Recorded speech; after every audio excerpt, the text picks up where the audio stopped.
Now let's talk to Dr. Rakib Ehsan because he's a man that knows a thing or two about racial politics in this country and the way that different minority groups try to influence public policy. Rakib, a very good morning to you. Welcome.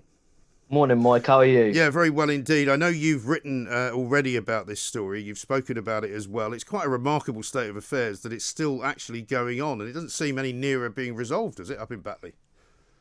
Well, Mike, I made the point that these intimidating gatherings outside state school were completely unacceptable.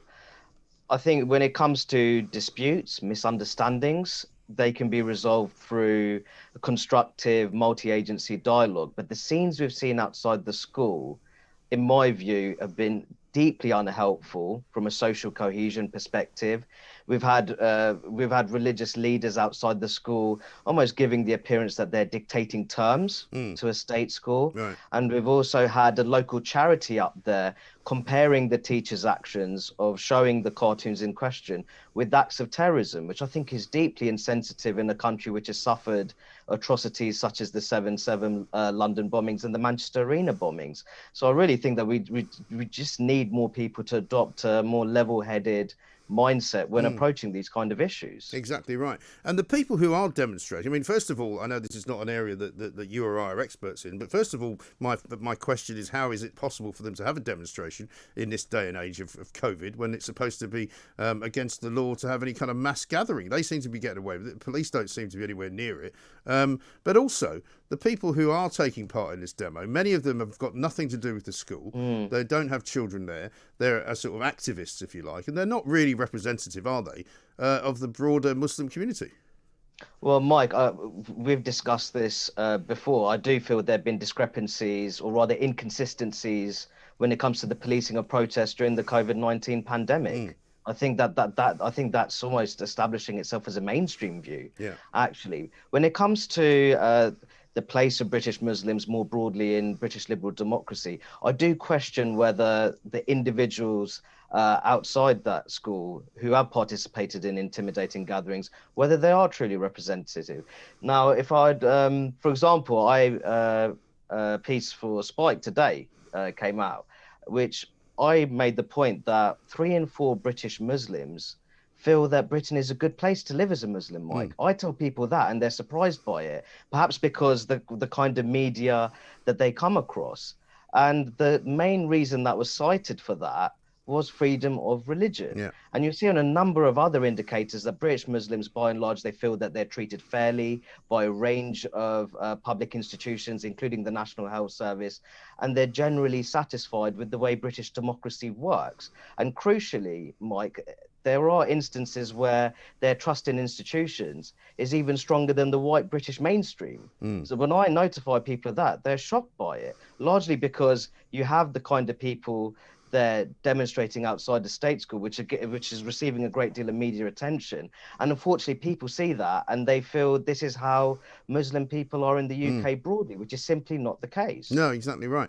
Because, of course, now the terrible situation has occurred where the teacher in question says that he is in fear for his life. Because, of course, we saw what happened in France. Terrible situation there, where the wrong guy was actually beheaded. He hadn't even done anything, but he was mistakenly identified as having, transgressed some unwritten law, and he was killed. Mike, if you could give me the time, I just wanted to read a few statements which were made by the Muslim neighbor of the Batley teacher, where he said that we are Muslims. At Eid, they would give us Eid Mubarak cards and even give us sweets, halal sweets, for our children. A really nice family. And in speaking about the teacher, he probably wasn't aware that the cartoon could be offensive. Now, I think we should not be in the business of overlooking what is an important and positive character assessment of the teacher by his Muslim neighbor. That surely counts for something when we're discussing this particular situation. No, definitely, because I think to conflate it with Islamophobia, that terrible word that gets sort of trotted out from time to time, is entirely wrong. I don't agree, though, that he didn't know that it was probably offensive. I think that was part of what he was doing. I mean, without having sat in the classroom, I don't know precisely what the context was, but my understanding from what the children have said is that he warned the class that he was going to do this. He knew that it was offensive to some people, but if you were going to take offence, you didn't have to stay in the class, you could go out. He also wanted to ask the question whether it's so offensive that it causes somebody to be killed, and whether that is something worth debating. And I think in any useful conversation about religion and about fanaticism and about terrorism, it's something that school teachers should be allowed to talk about. Mike, I couldn't agree more. I'd say that in terms of questioning religious ideology, or rather questioning the social implications of orthodox religious doctrines, that's firmly embedded in British culture. That has been the case for a long, long time.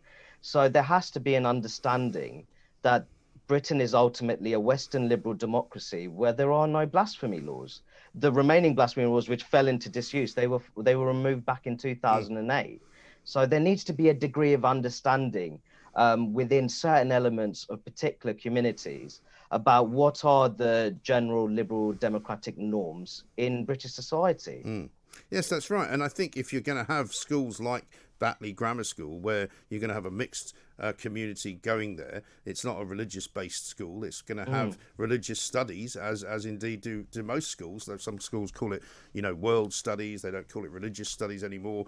But it's a good way of educating children about different religions of the world. But what it shouldn't be is some kind of box out of which you cannot wander in case you upset someone. Well, I think that schools, they should be in the business of generating intellectually stimulating conversations, even over subjects which are considered to be controversial and challenging. Mike, I think that's an important function of British schooling more generally. I really make this point though about Batley Grammar School. It is a state school. Yes. It is not an Islamic institution. It is funded by taxpayers of all religions and none. So I think that really needs to be understood when we're approaching this particular issue. And what I'm fearful of, Mike, is that you see those scenes outside Batley Grammar School. If truth be told, it's an absolute gift for anti-Muslim organisations. It really is. Well, that's the problem, isn't it? Because it actually creates people who feel as though there's something wrong with a multicultural situation, because they see intolerance and they see people making threats about somebody's life and actively encouraging somebody to do this guy harm, and they go, well, these people are not the sort of people we want in this country. Well, I think it ultimately it speaks to where decision-making power and influence lies. And if there is a perception that elements of the British Muslim population are dictating terms in terms of how public institutions should conduct themselves, then there is going to be a cultural backlash to that. And that will be deeply unhelpful from a broader social cohesion perspective. Yes, exactly. And I presume you can't look into a crystal ball and see how this ends, but at some point or other, the council is going to have to address it. The school is going to have to address it. I mean, many people think the headmaster of the school was wrong to apologise straight away and suspend the teacher as if that was his first kind of reaction to it. But I can't really see a way through for this young teacher who's in his 20s, I understand, to ever go back and work there. I don't think so. I think it's very clear that he's very insecure over his personal safety and his family's safety as well. I think you make a very important point about the headmaster, actually, who I feel threw the teacher on thrown under the bus, the teacher by his headmaster, by his boss, if truth be told. According to the teacher's father, these materials, they were collectively agreed upon and put into the curriculum. So the headmaster should take a little bit more responsibility. I felt that his reaction was, I'm going to take a little bit of the heat off myself. Yeah, I think he kind of panicked, don't you?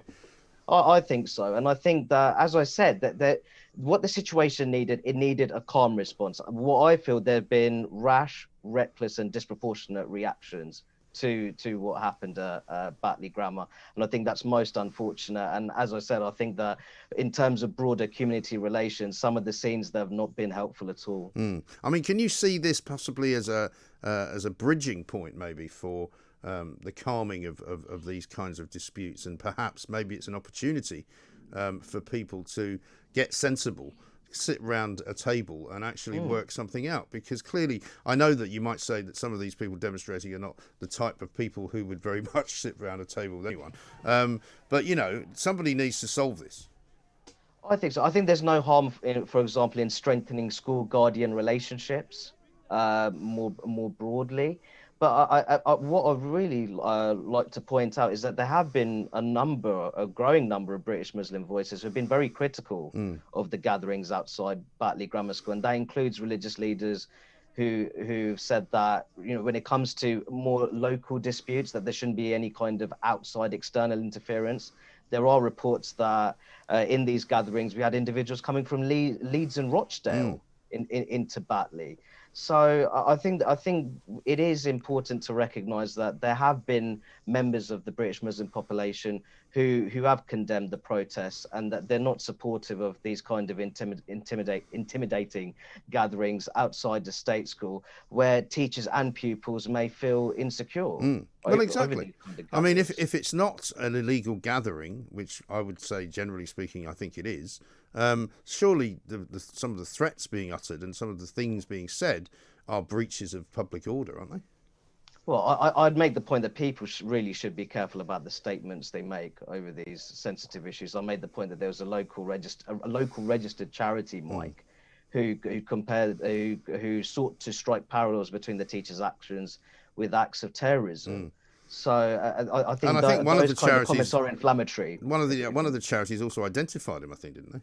Yeah, but it was that very same statement where the charity actually identified the teacher in question, which I felt was hugely irresponsible after what happened to Samuel Paty in Paris. Yes. So I really think that a local registered charity, they should behave in a more socially responsible manner. I don't think we're asking for too much there. No, quite. And interestingly, it's being played out in this week of all weeks, when something that you've been saying for a very long time has kind of come to pass. You've always said that you cannot possibly lump all independent sort of, immigrant communities or different religious communities together as if they are one sort of homogenous group, for example, being defined as a black and minority ethnic. It now appears that word or that acronym has been urged to be sort of struck from the language, if you like. Well, I think it'd be a fantastic development, Mike. We've talked about this many times before. The BAME acronym, which crudely lumps together different ethnic groups, which differ a great deal in terms of social integration, cultural attitude, socioeconomic status, political behaviour. Yeah. And I think it's interesting that when we talk about British Muslims more generally, the British Muslim population in itself is ethnically diverse, but it's also politically diverse. So when it comes to issues such as freedom of religion, but also freedom of expression, freedom of speech, how public institutions should conduct themselves internally, how they engage with communities, British Muslims are far from being a monolithic single voice bloc. So I really think that it's good that we're moving these conversations on race, culture, and community into territory where it's being recognized that we need greater disaggregation, and we need to recognize the degree of diversity, the diversity of opinion within particular communities, because all too often that is lost, and there is a degree of homogenizing entire groups, which I don't think is helpful for the broader debate. No, and I think it's indicative as well, Rakib, of the way that our society has kind of found itself floundering around, trying to be woke and trying to kind of be inclusive, and in fact doing the exact opposite. I mean, we were talking just before the news there to a woman in Australia about this ludicrous situation where boys in a school in Australia were told to stand up at assembly and apologise for the sort of the various sexual assaults that have taken place on women, not in the school, but just in general. You know, so by making the boys apologise, sort of demonising them effectively and saying that all men are responsible for all men, you know, that's a really bad place to get. Now the schools had to apologise for making them apologise, you know. And here we've got this kind of, this acronym, which we were told was something that we should use because that was a respectful way to refer to people. But we're now being told, actually, that's a mistake. Well, it is grave error that the acronym was used as much as it was, if truth be told. And I think more generally, when we discuss matters of culture, there should be a greater emphasis on personal responsibility, individual responsibility. And I think what's also problematic is the term British Muslim community. Yeah, I've seen MPs in the past talk about the government's counter terrorism program, Prevent, where people say, oh, the Prevent has alienated the British Muslim community. A recent survey showed, Mike, that 56% of British Muslims hadn't even heard of Prevent. Well, that's the reality of life. I'm not sure how you can be alienated by something that you never heard of. Right. But again, so this is people, Rakib, speaking for other people, assuming other people's attitudes, and assuming, like we often hear in other areas, assuming other people are taking offence at something that they haven't heard. I think that's one of the biggest flaws of British state multiculturalism. You have this model where central government, historically, they've sought to engage with entire communities through self-appointed community leaders who are not in a position of accountability, and they're not democratically elected either. And I think in the long term, that's been deeply unhelpful, and I don't think it's served those communities well at all. No, I don't think it has. So, I mean, going forward, I suppose, with this particular dispute up in Batley, I mean, who's going to sort it? Who is going to sort it? Well, I'd like to think that, you know, various actors in Batley, whether it's the local council, the school, teachers, parents, people who have a stake in the local community. That's why I was particularly frustrated with the news that outsiders from, outside of town were coming in and being disruptive outside the school. Right. I thought that was unacceptable. So I would really like to think that we have a teacher who is deeply insecure over his safety, fears for his life. What I really want to see is constructive dialogue between various members of the local community there, irrespective, local community, I mean, people of different faiths, different ethnic backgrounds, people operating in different organizations, that they can actually be patient, try to understand different points of view, and come to some kind of arrangement which is beneficial for the entire town of Batley. Yes, I think that would be good. Dr. Rakib Ehsan, as ever, thank you very much indeed. Independent expert, of course, in British public attitudes, talking there about the problem, not only with what's going on at Batley Grammar School, which needs to be sorted sooner rather than later, but also just generally in the way that people are spoken about, in the way that people are lumped together in groups, in the way that attitudes to certain different communities in this country aren't really particularly good. And that is a problem, isn't it?